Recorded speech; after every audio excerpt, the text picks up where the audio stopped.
It's a Guy Jeans podcast.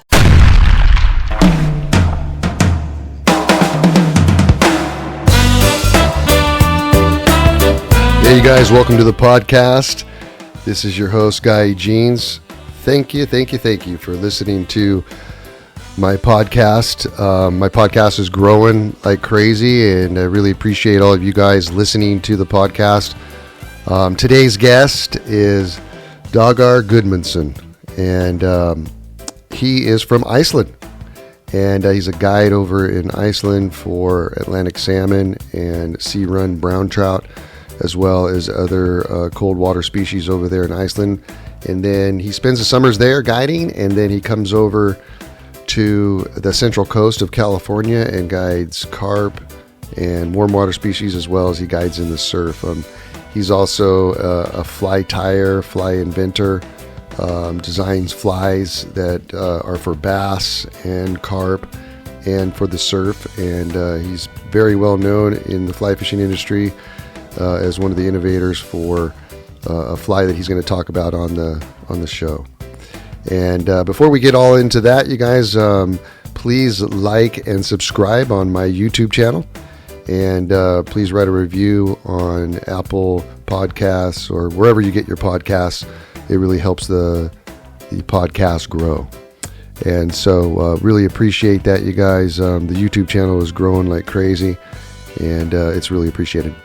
So let's get into it.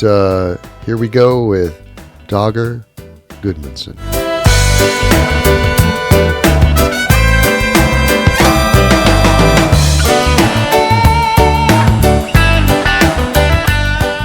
Dagur, how you doing? Good. How are you, guys? I'm doing good, man. Thanks for being on my podcast. Well, thanks for having me. Yeah, I've been watching you for a while and really stoked on everything that you're doing over along the Central Coast, and I really want to hear about your, Iceland fishing and all that stuff that you're doing and all that. Yeah. Would you mind, filling me in, like where you're from and how you got into fly fishing? So I'm from Iceland. Was born and grew up there for most of my childhood. Got into fly fishing. I got into fly tying actually when I was 6. Kind of just, I saw it in a magazine and thought it was really cool. And I would just pick apart shoelaces and get worm hooks and tie up some flies on worm hooks. Then I got a fly rod that Christmas, like probably an old fiberglass rod, and just started fishing all around Iceland. Nice, man. Anywhere I could ride my bike to. So were you pretty addicted as a kid? Yeah. So I have a picture of me fishing on the piers when I was 2, just, with a worm off the pier in Reykjavik. And pretty much since then, I haven't been able to think about much else than fishing. Same here. Yeah. We would have been good friends over there if I was in Iceland, man. Oh, yeah. I would have been fishing all the time too, Yeah, okay. Didn't find a lot of people. So did you start guiding over there? Yeah, so I actually when I got my driver's license, I just got a job as a dishwasher at a fishing lodge over in Iceland. Nice. And just kind of worked my way into the guiding. So just basically just did dishes and did breakfast, and then when there was a guide sick or something, I would start filling in. And yeah, I've been pretty much guiding since I was able to drive. One of my first drives with anybody was with a bunch of drunk Norwegians going through a roundabout, and it was very interesting. So I've heard that it's a little bit different over there as far as fishing. Is it like something you have to fish the rivers? Do you have to pay, or do you have to pay to go with a guide to go fishing, or can you go fishing on your own? And then, what is it pretty pricey to go fishing with a guide over there? Yeah, it's kind of like all of the above. So you can there are lakes, you can buy a card, which is like a fishing license for the year to fish a bunch of kind of almost public lakes. But most of the rivers are privately owned. The rights to fish the rivers are privately owned, so you have to buy a day ticket to fish the river. What's that cost? So, for the trout fishing, it could be anywhere from $50 to $150 a day. Okay. For the salmon fishing, which could be anywhere from $1,000 to $6,000 a day. Whoa. Okay. Yeah, and that's a lot of it's due to the fact that like a lot of Atlantic salmon fishing in Iceland is based off of the English system, because there was like a bunch of English gentlemen that would come to Iceland in the 1800s, and they pretty much introduced us to fly fishing, and that's a lot of the systems based around that. I see. Because it's very similar. It's very similar, huh, to England. It sounds like. So the rivers are all split into like beats. The government sets a restriction on how many people are allowed to fish a river per day. So like on a big river, you might be able to fish 16 people a day, but smaller rivers, you might only fish 2 people a day. Okay. And so you got into the guiding there. I mean, that must be a pretty good dough to be fishing over there, like during the summer. Is that when you're guiding in the summer there? Yeah, so I got there in the summers for salmon and brown trout. And like if somebody pays $6,000 for fishing, I only got like, the guide portion of that. Guide fee. Yeah. But a lot of the reason kids in Iceland get into guiding is to be able to fish those rivers or be around the fishing, because obviously when I was like 16, 17, I wasn't able to afford fishing fishing a salmon river. So this is kind of the only way to get into it. Yeah. But yeah. So the salmon, the Atlantic salmon come in on the rivers. Is there brown trout in those rivers as well? Because I've seen pictures of you with these giant brown trout.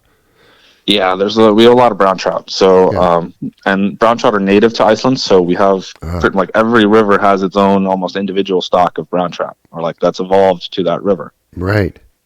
And same with the Atlantic salmon. Like you're not legally allowed to transport like a salmon caught in this river to another river. Like you have to keep it in that system. Right. To kind of maintain the genetic purity of them. Interesting. And the brown trout get ginormous, man, it looks like. Yeah, they do. So the river I guide on, they're all cannibalistic. So I go like in the section above where the salmon are, and the river is like a big spring-fed creek pretty much, but it's pretty big. And the bottom's all volcanic, so it's a lot of sand. There's not a lot of insects. There's like the only hatches you'll get is like the occasional midge hatch, so they won't really eat a lot of like bugs. So you'll have like maybe 1 or 2 fish per mile. Okay. But they're all like 25, 35 inches. And do you see them? Is it a sight fishing game? I generally don't see them when they're feeding. You see them follow the streamer. So I'm fishing big streamers, and you'll see them come and follow that. But you're fishing to a lot of the structure.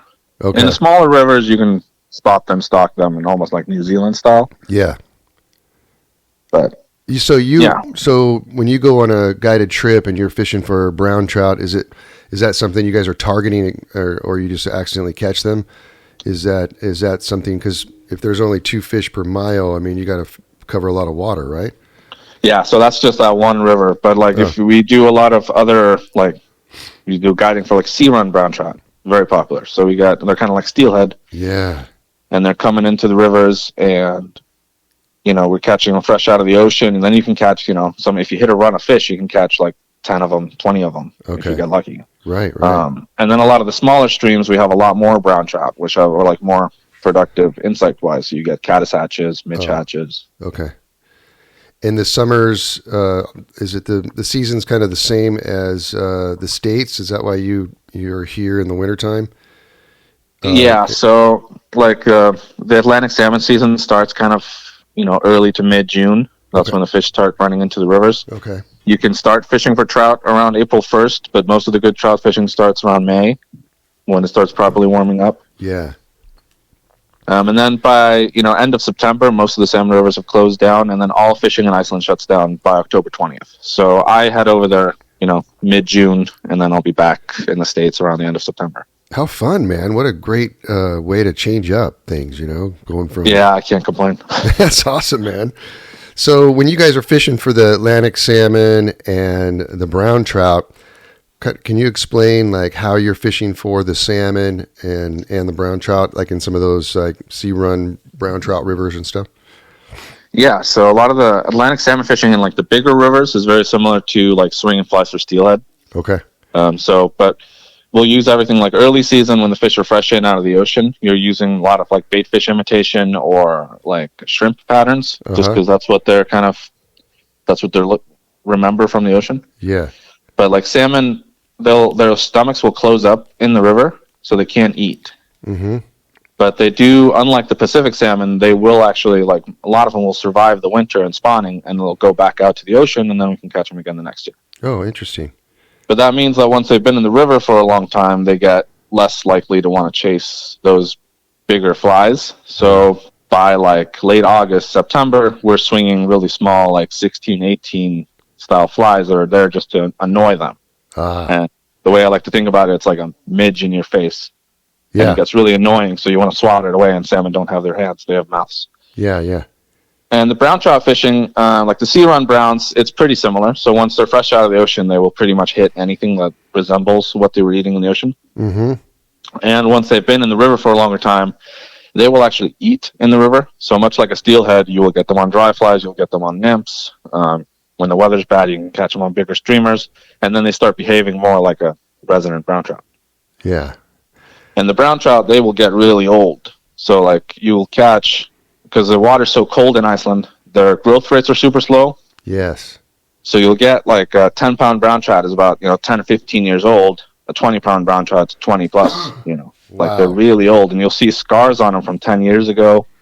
We'll take scale samples and you send them into the fisheries, and it comes back and it shows you how old they are. And these are just really cool fish. Wow, man, isn't that interesting? And those guys are going into the ocean and coming back, and what a fish. Yeah, and like the sea run browns, they'll come like, a couple times a season. They'll come in and out of the estuary to feed. They'll follow the food. Sometimes they'll follow up to salmon run. Then they'll go back in the ocean, and they'll come back up in the fall to spawn. Yeah. And it's just really unique to every river there. It's pretty cool. What size rods are you using? So like in the bigger rivers, you're using, the standard is like a 12.5 foot 7-weight spey rod. Okay. If you're going in the really big rivers, you want to bump up to like a 14-foot 9-weight. Uh-huh. But then we also have a lot of really small rivers, and a lot of the unique salmon fishing in Iceland is like really small streams that are clear.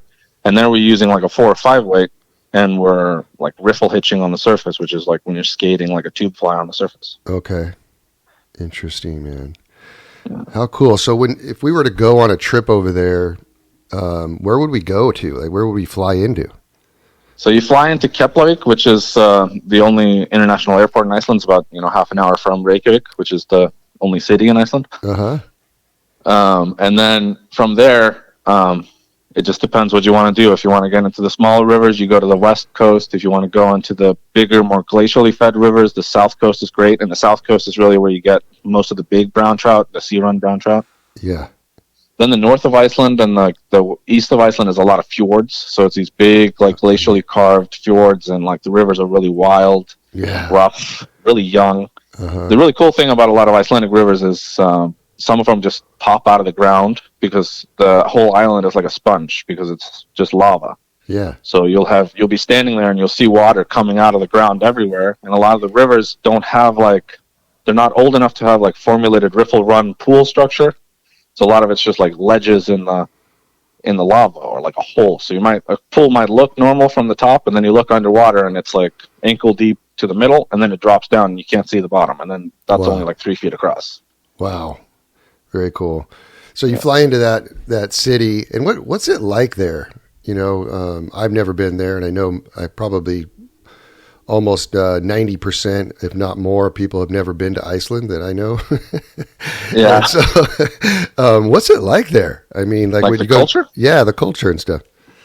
It's really, I guess laid back is kind of the word you'd use. Everybody, it's really friendly. It's like the whole country is like a small town. So there's only 300,000 people that live in Iceland. Oh, okay. And half of those people live in Reykjavik, the city. Okay. And everybody, you tend to know most people. Sure. Or like you'll run into family members. If you run into someone, he knows someone you know. The culture is really much based around hot tubs. So we go to hot tub pretty much every day. Public hot tubs are everywhere. Oh, really? Okay. So you'll go to the hot tub. You'll see really famous people like Björk and like the members of Seguros or something will be in the hot tub with you. The politicians will work the hot tub to get a feel for what the country is, what the vibe is. Interesting, man. That's so cool. Wow. Okay. So obviously you come here in the winter time. Does the winters just get gnarly there? Like so cold that it's almost unbearable? Yeah, I mean, they get cold. Iceland tends to stay warmer than it should be based on where it is, because the Gulf Stream comes up the Atlantic there. Okay. But it's still cold and windy and snowy. But the difficult thing is how dark it gets. So like in December, January, you only have like an hour or two of daylight. What a that trip. Daylight is just like the sun is peeking up over the horizon and popping back down. What's that like? If you're not used to it, it can be depressing. Right.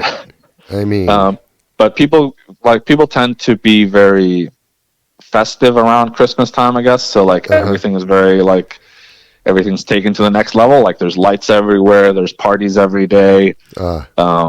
You know, so you combat the darkness by doing other fun stuff. And that's kind of why Iceland has a big kind of rich music and arts scene, is due to the fact that people are inside for most of the winter. So you're kind of you can't really do anything else. So you're forced to be creative or do other stuff. Famous musicians coming out of there. You said Bjork was one. And is there other ones that have come out of Iceland that we would know about? Yeah, there's Sigurós, which is pretty famous. Then like a band that was famous a couple years ago, Monsters and Men. They're from Iceland.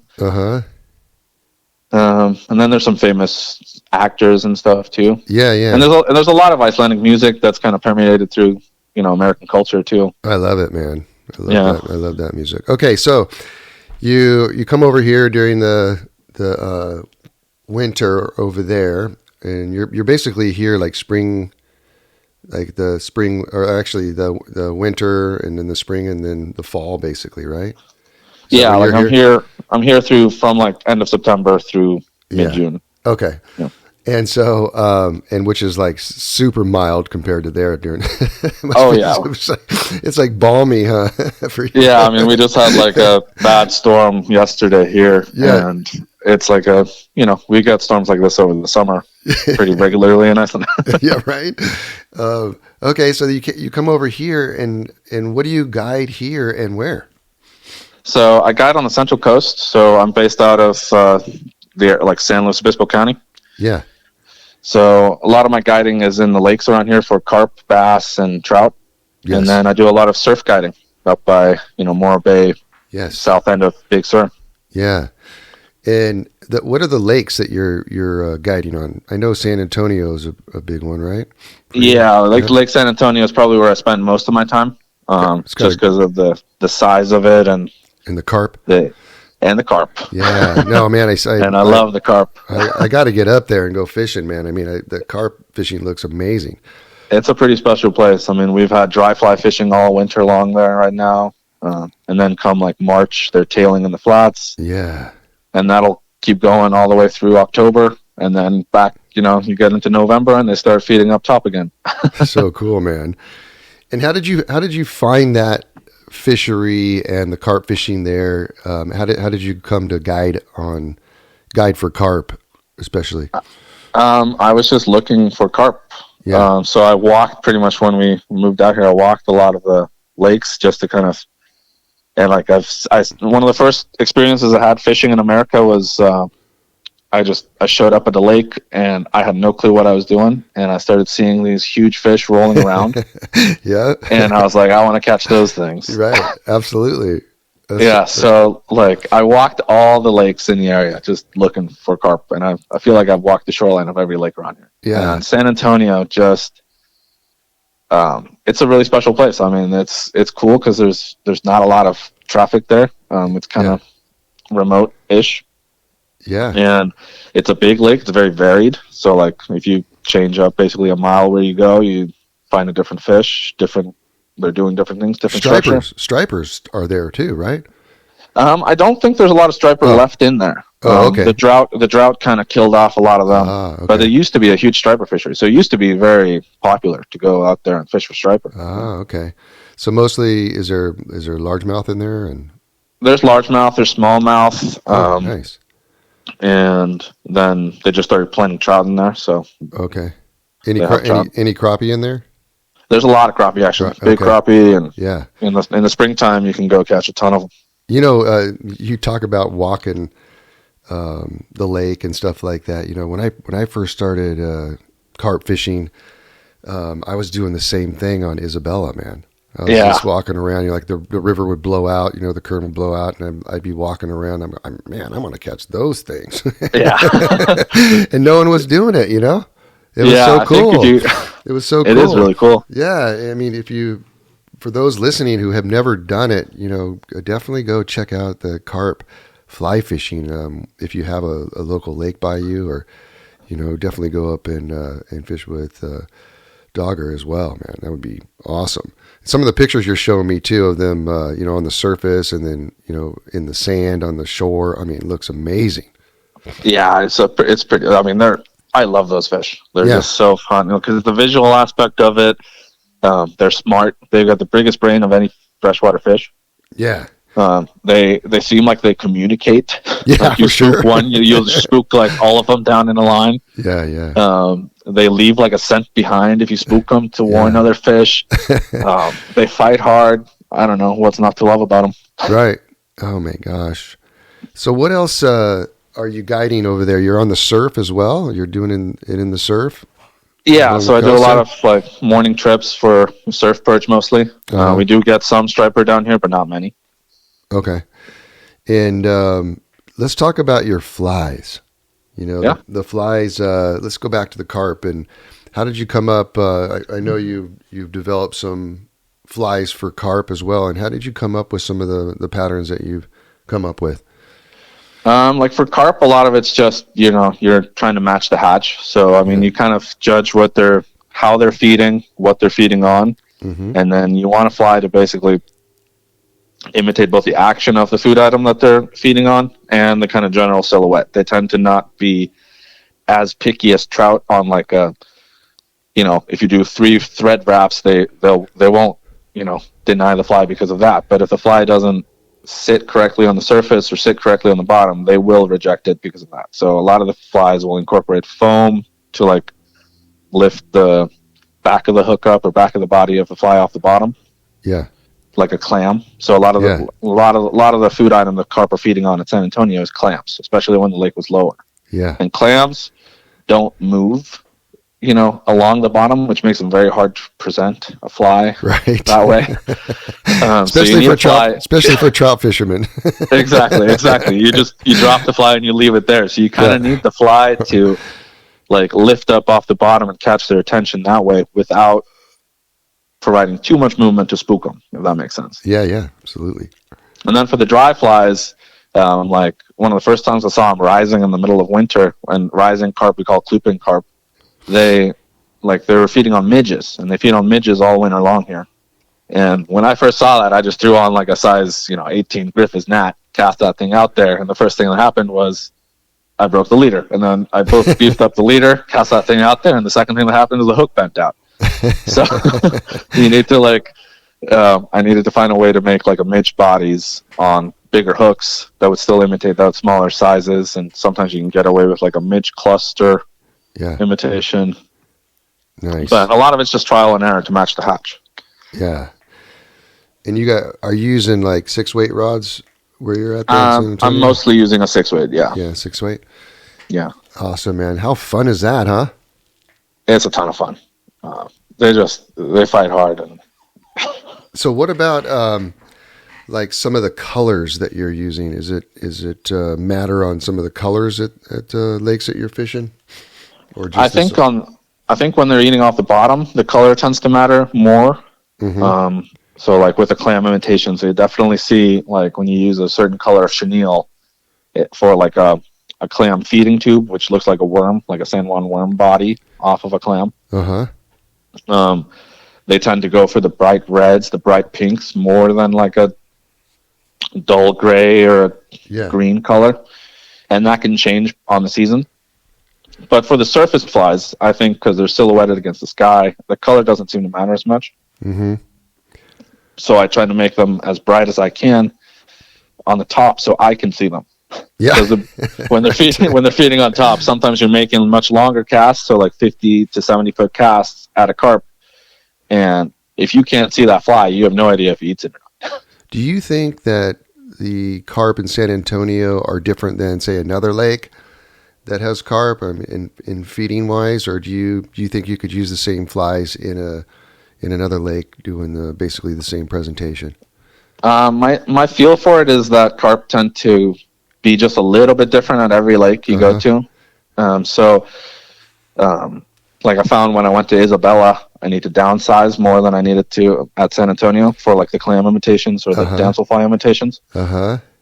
But then in other lakes, they tend to chase down like a streamer, you know? Yeah. Whereas in San Antonio, you move that fly. Like the fly twitches, you've spooked a fish. Yeah.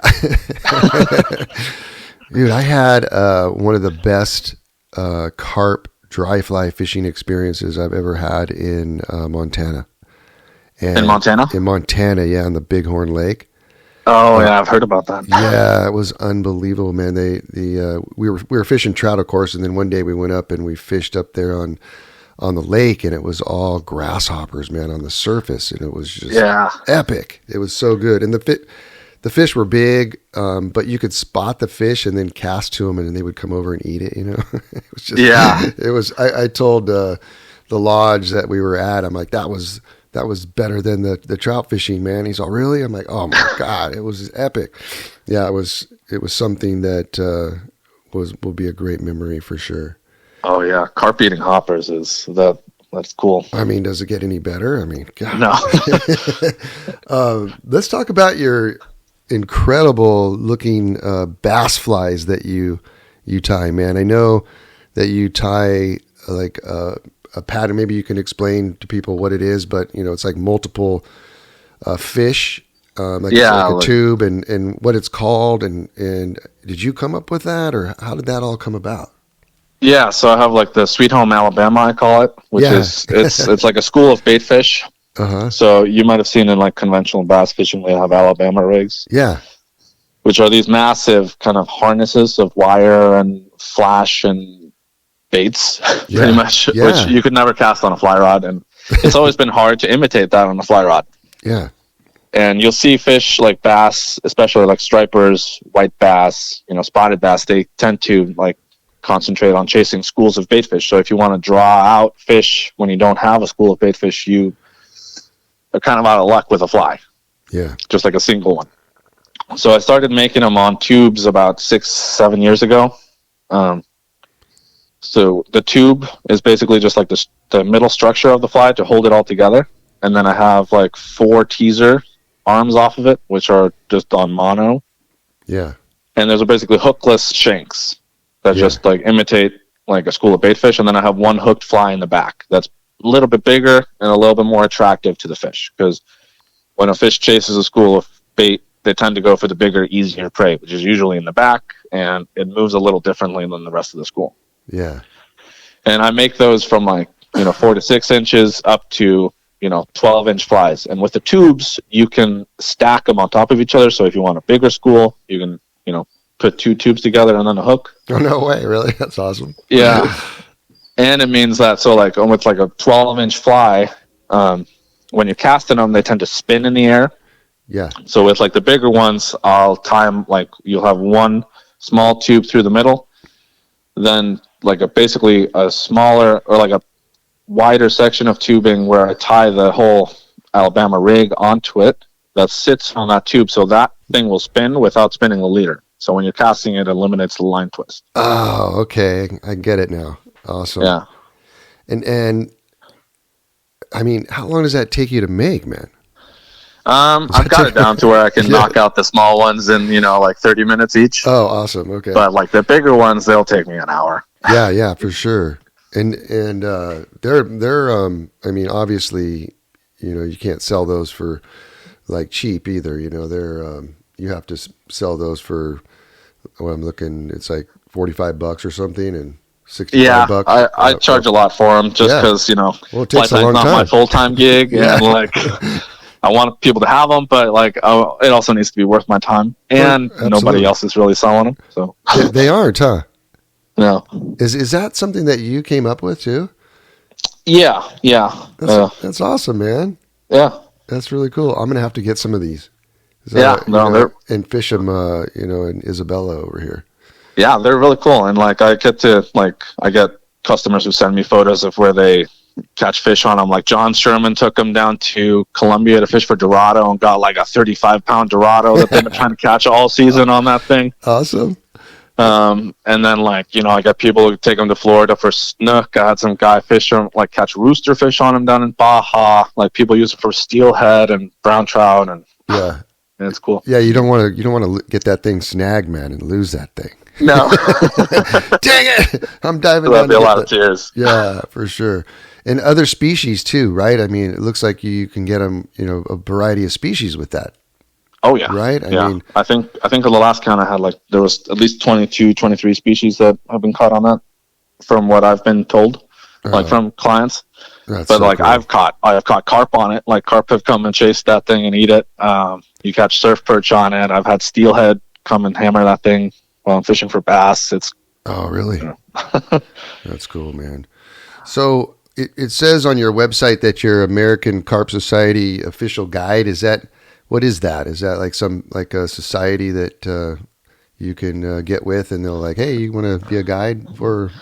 How's that work? Yeah, so the American Carp Society is like it's a group of basically carp anglers in the U.S., which basically is just to grow the sport of carp fishing in the U.S. and kind of change the narrative around carp in the U.S., which has been, as you know, like that they're trash fish and they're ruining everything and we need to kill them all and all that. But the American Carp Society is basically just like I think they're a nonprofit just trying to change the perception of it. And so they have a list of official guides who they recommend that they approve of to guide for carp, I guess. Are you going to be coming up and fishing in Isabella carp tournament again? Yeah, I think so. It was a ton of fun last time. Wasn't it fun? Yeah, it is. Unfortunately, it wasn't like, it was kind of a tougher fishing. So that's how it goes with carp. Yeah, it was that was what it was, wasn't it? Yeah. But yeah, that's a pretty fun thing to do too, man. And, we have our Carp Fest, on Isabella, usually in May. And then there's the Carp Throwdown at Lake Henshaw in San Diego. Do you know of any other carp tourneys that have you heard of any others? Not in California. Yeah. I've heard, there's carp tournaments that pop up, like up in the Columbia River in Portland, I think. Oh, is there? Okay. Yeah, and then there's like a couple out, like in Minnesota, I think there's one. But I think those are the two main ones in California. Awesome, man. Hey, so and it's just fun to get carp English together. Oh my God, it's a blast, man. I can't express how much fun it is to fly fish for carp, and we have all these amazing fisheries all just in California, So you're also you're working with Central Coast Fly Fishing, the fly shop in Carmel. Yeah. So awesome, I've known Jeff for pretty much since I've moved to the States. He runs that shop. Yeah. Do a couple clinics through them, and Did that shop shut down for a while and then it reopened or something? I can't remember. Yeah, I think he closed down for a year. He moved to Montana. Oh, okay. Ended up not liking the winter there and then moved back. Awesome, man. Hey, so if people want to go on a guide trip with you or want to get some of these amazing flies that you tie, where would they go? They want to check out my website, dagurflyfishing.com, or just find me on Instagram for Dagur Fish Hunter. Yeah, and that's spelled Dagur. Yes. Dagur flyfishing.com if people want to check out his amazing flies and go on a guide trip for carp and bass and fly fish in the surf along the Central Coast. Dagur, man, thanks so much for being on my podcast, man. What a pleasure. I learned a lot, man. Yeah. So cool. I hope to see you soon, man. Probably. Yeah, I hope so. Probably we'll see you at the Carp Fest in Isabella. Probably if you come over for that. You need to come out and check out San Antonio. I plan on it, man. So hey, thanks again, man, and we'll talk soon. Sounds good. Okay, buddy. Bye-bye. All right. Bye. With everything going on in the world today, right now could be the best time ever to diversify your retirement savings with precious metals like gold and silver. I just bought some precious metals myself, and I got them from the top-rated company, Goldco. They couldn't have made the process easier, and their customer service was impeccable. Goldco has helped thousands of people just like you and me place over $2.5 billion in gold and silver. They're rated A+ by the Better Business Bureau. They've earned over 5,000 5-star reviews. They're a 7-time Incorporated 5,000 winner. And that's just mentioning a few of their accomplishments. There's plenty more. Right now, for my listeners, they're offering up to $10,000 in bonus silver. You heard that right, up to $10,000 in bonus silver, but only while supplies last. Go to goldco.com/guy to learn more. That's goldco.com/guy. Diversify your savings with gold and silver today at goldco.com/guy. It's a Guy Jeans podcast.